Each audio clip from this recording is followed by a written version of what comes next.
Usually when we talk about moving Bitcoin to another network, bridging it, right, there's this underlying expectation that you're basically putting your gold on a truck. Yeah, loading it up and driving it away. Exactly. You load up your Bitcoin, drive it right out of the fortress that is the Bitcoin base layer, and you deposit it into a new, objectively less secure bank.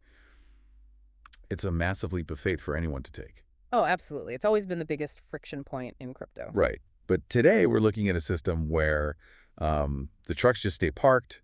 We've got the Zenon portal protocol specification in front of us, and it's trying to do something entirely different. Yeah, it's a completely different paradigm. The goal here is to leave the gold locked inside Fort Knox, and instead you just trade highly certified receipts outside.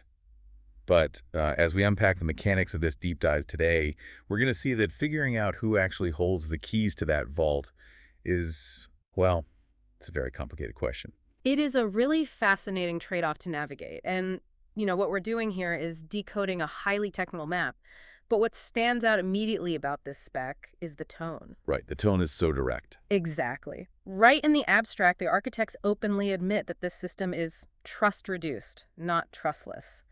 They are setting a baseline of transparency about the risks involved, which really defines everything we're going to look at. Which is so refreshing, honestly. I mean, we're looking at a blueprint designed to solve one of the oldest structural headaches in crypto. Making Bitcoin programmable. Right, without compromising its foundational security. So let's start at the base layer. How does Zenon Portal actually separate the custody of the Bitcoin from the execution of the smart contracts? Well, to understand the approach, we kind of have to look at why Bitcoin is so secure in the first place. It uses the UTXO model, unspent transaction outputs. Okay, so like a giant ledger of locked boxes? Yeah. Yes. Think of it exactly like an immutable ledger of locked boxes. It's brilliant for security because it's incredibly rigid. But, that same rigidity makes it terrible for programmability. Because you can't run complex smart contracts on a system that rigid. Exactly. You just can't run decentralized finance on it. Xenon, conversely, is a network built specifically for complex execution, but it doesn't have Bitcoin's massive liquidity or base layer security. So the classic industry solution to this is usually wrapped Bitcoin, right? Okay. You send your Bitcoin to a custodian, they lock it up, and they mint a token. Which requires trusting a third party, whether it's a centralized company or, say, a federated multisig. They all introduce human trust. Right. But Xenon Portal takes a totally different route. Okay.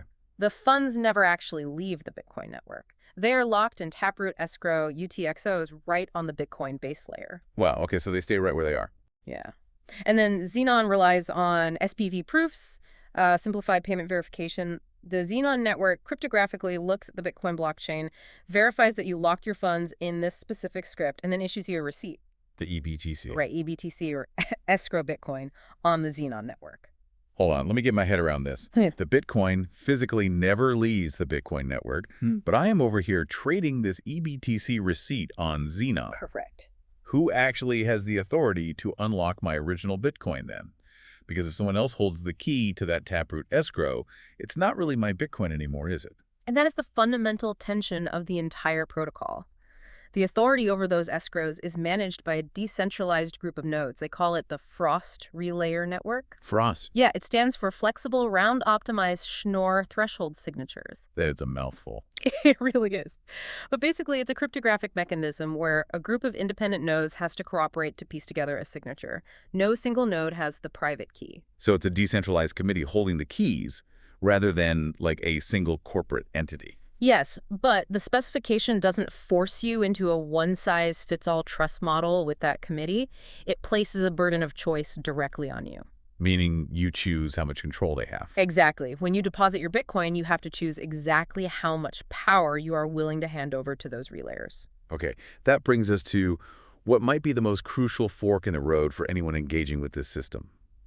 The protocol gives you two distinct escrow classes, right? Class R and Class P. Yes, and the differences in security are staggering. I mean, reading this, Class R feels like a safety deposit box that strictly requires two keys to open, yours and the bank manager's. Neither of you can open it alone. That's a great way to put it. And Class P is basically handing the bank manager your key so they can run errands for you while you stay home. Yeah, that's pretty accurate. Let's break down the mechanics of Class R first, which stands for Refund Protected. Under the hood, this uses a two-leaf tap tree on Bitcoin. Wait, back up a second. You said two-leaf tap tree. For someone who, understands Bitcoin generally but isn't writing code, what does that actually look like in practice? Sure. Think of a tack tree as a set of conditional doors built into the code of that locked box we talked about. You put your Bitcoin inside, and the code defines multiple distinct doors or leaves through which it can exit. Okay, so different ways to get the money out. Exactly. In Class R, the first door is the cooperative withdrawal path. To open this door, it requires a live signature from you, the depositor, combined with a threshold signature from the Frost relayers. So they can't do anything without me. Right. The relayers physically cannot move your funds without your explicit cryptographic consent on every single transaction. And the second door. The second door is your emergency exit. It's a unilateral refund path. The code dictates that after a specific time lock expires, usually about 4,032 Bitcoin blocks. Which is roughly 28 days, I think. Yeah, almost exactly a month. After that, you can take your Bitcoin back directly on the Bitcoin network. You don't need the relayer's permission at all. So they literally can't stop you. They cannot stop you. They cannot consolidate your funds. It is a permanent Bitcoin native guarantee as long as your funds sit in that specific box. That sounds incredibly secure. Honestly, it leaves me wondering why anyone would choose the alternative. I mean, if I have a permanent emergency exit and ultimate veto power, why would I ever hand over the keys? Friction. It's all about friction. How so? Class R is highly interactive because you need to provide a live signature to authorize that exact Bitcoin transaction whenever you want to move funds cooperatively. You have to literally be online. Ah, I see. Yeah, and in a decentralized finance environment where people expect automated yield, fast liquidations, and non-interactive trades while they sleep. Being online all the time is a deal breaker. Exactly. That level of friction just doesn't work for modern DeFi. So it's the age-old battle between convenience and security, which naturally leads us to Class P, the pool liquidity class. Right. With Class P, the escrow script gives the Frost relayers unilateral key path authority. You are explicitly opting into relayer-controlled execution. You're just handing them the keys. You really are. The relayers have the power to pool your funds with others, consolidate them to save on Bitcoin transaction fees, and process your withdrawals non-interactively. It's smooth and efficient, sure, but the specification does not sugarcoat this. You are accepting the reality that if a majority of these Frost relayers decide to collude, they could simply steal your funds. It actually mandates explicit friction to ensure you understand that. The specification requires operators to present unskippable disclosures to the user before a deposit is even made. Unskippable disclosures, like a terms of service. Yeah, but much more in your face. If you choose Class P, you have to acknowledge that a colluding relayer majority could take your funds without your consent. It completely removes the excuse of ignorance. Okay, let's follow that thread because it's super important. If I'm trusting this Frost committee in Class P, how does the system attempt to keep them honest? We can't just be relying on their good intentions. No, absolutely not. This relies entirely on the economics of deterrence. To operate as a relayer, a node must post a bond. Like collateral. Exactly, a minimum of 1,000 satoshis, which scales up based on the total value locked in the pool. If they misbehave, they lose that money through a mechanism called slashing. The mechanics of this slashing system are fascinating to me. The protocol requires relayers to post what it calls a signing intent commitment on the Zenon network before they sign anything on the Bitcoin network. Yeah, it's a really clever mechanism. They basically have to publicly declare on-chain, hey, we're about to open the vault for customer X. It establishes an undeniable accountability trail. If a relayer signs a Bitcoin transaction that wasn't properly authorized by the Zenon smart contract, independent network observers, they call them watchers. Watchers, okay. These watchers can submit a mathematical proof of the theft. This is known as a slash proof. And if the proof is valid, The contract automatically burns the colluding relayer's bonds, and the watcher who caught them earns a 5% reward. wow, a cryptographic bounty system. But there's a massive loophole here that the specification actually points out itself. The attribution boundary. Yes, specifically under Trust Assumption A5A. It states that this whole slashing system only works if the relayers use the Zenon protocol to coordinate their signatures. Right. But if a malicious threshold of relayers decides to meet up in a dark room, off protocol, and combine their keys to broadcast a raw Bitcoin transaction directly to the Bitcoin network, the Zenon network has no idea which specific relayers participated. Yeah, and we need to look at why Schnorr signatures create this dynamic, because the protocol uses Schnorr threshold signatures. When the Frost relayers sign a transaction together, Bitcoin just sees one single perfectly valid signature. So it looks completely normal to Bitcoin. Exactly. It does not record the individual identities of the 10 or 20 committee members who mathematically contributed to it. So if they collude off-chain, there is zero on-chain evidence linking the theft to specific relayers. It's literally like setting up a multi-million-dollar security camera system inside a bank, but acknowledging that if the robbers simply put on identical masks and coordinate their heist outside the bank's network, the cameras can't identify them. That's a perfect analogy. The sloshing mechanism deters careless behavior, or maybe a single rogue actor, but it cannot algorithmically punish a determined, perfectly coordinated group heist. Does that render Class P fundamentally broken? It doesn't break it, but it shifts the security model entirely away from cryptography and into economic game theory. The designers are keenly aware of this vulnerability. Which is why they put guardrails in place. Exactly, which is why the system relies on the Class P activation gate. By default, Class P is hard-coded to false. You can't even use it at first. No, you cannot deposit into it when the network launches.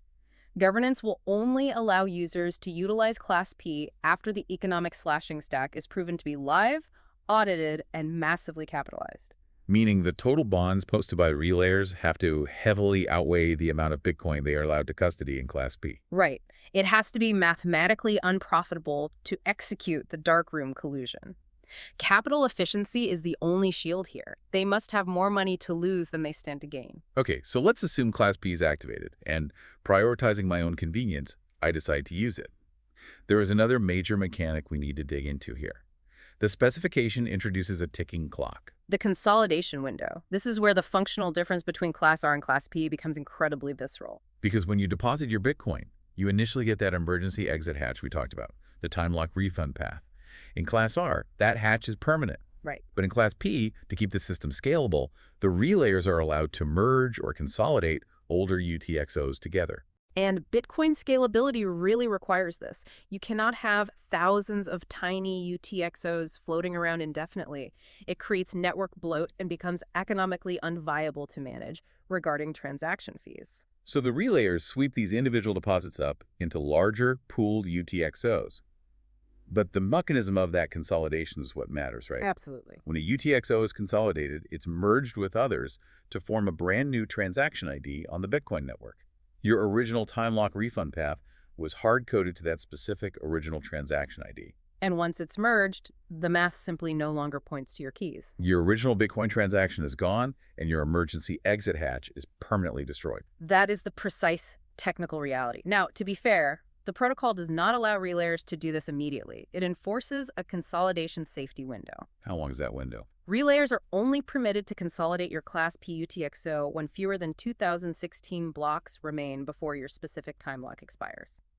That gives you roughly 14 days of safety from the moment you deposit. So if you use Class P, you are actively on a ticking clock. You have this 14-day window where you retain a base layer guarantee, but once that mark hits, the relayers have the authority to sweep your funds into the pool. Yep. And if you aren't paying attention, your emergency exit vanishes. And the spec actually outlines a very sobering scenario related to this, the A9 combined attack. The A9 attack is fascinating because it explores what happens when a malicious relayer majority wants to strand your funds, but they don't want to trigger a slashing event by outright stealing them. Right, they want to weaponize the rules of the protocol against you. Exactly. So they wait patiently for that consolidation safety window to open. Yeah. Then, perfectly legally under the protocol rules, they merge your UTXO. And your emergency exit is now mathematically destroyed. Correct. Then you go to the Zenon network and try to withdraw your eBTC. And the relayers simply ignore you. They actively censor your withdrawal requests. Wow. And since your Bitcoin native refund path no longer exists, and the relayers refuse to process your Zenon withdrawal, your eBTC becomes totally stranded. It is essentially a form of protocol-compliant extortion. How does this system offer any defense against that? I mean, that sounds terrifying for a user. It falls heavily on the user's burden of vigilance. To give you a fighting chance, the spec introduces a first consolidation exit window. Okay, what does that do? Before a UTXO is consolidated for the very first time, the relayers are required to publish a notice on the Zenon network. This triggers a 1,440 Zenon block delay. Which translates to what in real time? A bit over 2 hours. Wait, so I have a 2-hour window to notice that my funds are about to be pooled. Yeah, it gives an aware user one brief opportunity to see the notice and submit a withdrawal request, which then legally forces the relayers to abort the consolidation for that specific UTXO. But if you miss that 2-hour window, the consolidation executes. Active management is absolutely required if you're operating in Class P and want to preserve your base layer security. You can't just deposit and look away. Definitely not. It demands an active user. So if Class P depositors are constantly at risk of being consolidated, what happens to the ecosystem once these EBTC receipts start changing hands? Because people are going to trade them on decentralized exchanges, use them as collateral, send them to friends. What's the reality for the secondary market? There is a sharp contradiction built into the protocol at this level. At the Zenon protocol layer, all EBTC is treated as completely fungible. Meaning there's no difference between them on paper. Exactly. The system views a Class R-backed EBTC as identical to a Class P-backed EBTC. One EBTC is always one EBTC. It's like buying a concert ticket from a scalper. Uh-huh. The venue sees all the tickets as identical pieces of cardboard. But the collateral quality behind that cardboard is vastly different. If you buy EBTC on an exchange, you are a secondary holder. You have no direct relationship to the underlying Bitcoin UTXO. Because I don't hold the private keys that created it. Right. Meaning, even if I specifically buy EBTC that was originally minted from a highly secure Class R deposit, I do not inherit that Class R security. Because the Class R safety advantage, that unilateral refund path, is entirely consumed by the original depositor. If they transfer the EBTC to you, they still hold the original Bitcoin keys. Oh, wow. So they could theoretically wait for the time lock and use their emergency exit to take the Bitcoin back on the base layer, Yes. leaving me, the secondary buyer, holding a receipt backed by absolutely nothing. Correct. As a secondary holder, your ability to eventually cash out relies 100% on the relayer network staying online, staying honest, and the pool remaining solvent. Regardless of where your EBTC originated, your risk profile is functionally identical to a Class P holder. You have no base layer guarantee. That's wild. The fungibility of the token actively masks the underlying structural risk. How is a user supposed to evaluate the safety of the network if all the tokens look exactly the same? This is why the protocol mandates what it calls a reserve composition disclosure. Okay, another mandatory disclosure. Yes. Operators are required to publicly broadcast the ratio of Class R to Class P collateral in the pool. It allows secondary holders to look at a dashboard and gauge the structural health of the network. So you can see the mix. Right. If you see that 80% of the Bitcoin backing this network is locked in strict user-controlled Class R vaults, well, that's a very different risk profile than if 99% of the network is sitting in relayer-controlled Class P pools. Because as the network leans toward Class P, the entire system's security model asymptotically converges on just trusting the relayers. Exactly. The math gives way to trust. The Zenon portal is honestly a masterclass in modular security, but it demands an incredibly active, informed participant. You are constantly balancing the interactive friction of Class R against the highly vulnerable efficiency of Class P, and it refuses to coddle you. It really doesn't. It hands you the tools, explains precisely how sharp they are, and basically tells you to pay attention. Which actually brings me to one final scenario buried deep in the failure analysis, section 15.2. I want you to think about this for a second. We've spent this entire deep dive discussing these perfectly orchestrated, highly technical mechanics. But what happens if the Zenon network simply goes dark for a month? Yeah. The specification classifies this as a total liveness failure. Right. Zenon goes offline, but the Bitcoin network keeps producing blocks. The original Class R depositors, they don't need to panic. Their Bitcoin is safe in those two-leaf tap trees. Because after roughly 28 days, their time locks expire. Exactly. Logically, they use their emergency exits to reclaim their Bitcoin directly on the base layer. Which is exactly what the system is designed to allow. They are protecting their assets. But Zenon is offline. It has no idea this mass exodus is happening. When Zenon finally reboots a month later, the ledger still shows the exact same supply of EBTC, but the actual Bitcoin vault backing it. A massive percentage of it is just gone, swept away by the original depositors. Yeah, the protocol wakes up and enters what is termed an under-collateralized state. It detects ghost UTXOs, records of Bitcoin that no longer actually exist. And if you're a secondary holder of EBTC who bought it on an exchange, you might wake up to find your tokens are suddenly backed by thin air. The protocol immediately detects the misalignment, freezes all withdrawals, and traps the ecosystem in this 70-day governance resolution nightmare. It's brutal. It takes 70 days because the decentralized nodes have to slowly reach consensus on this massive loss event, determine if any bonds can even be slashed, and potentially execute a network-wide haircut. Slashing everyone's EBTC balances just to match the new, depleted reality of the vault. It is a stark reminder of the limits of cryptography.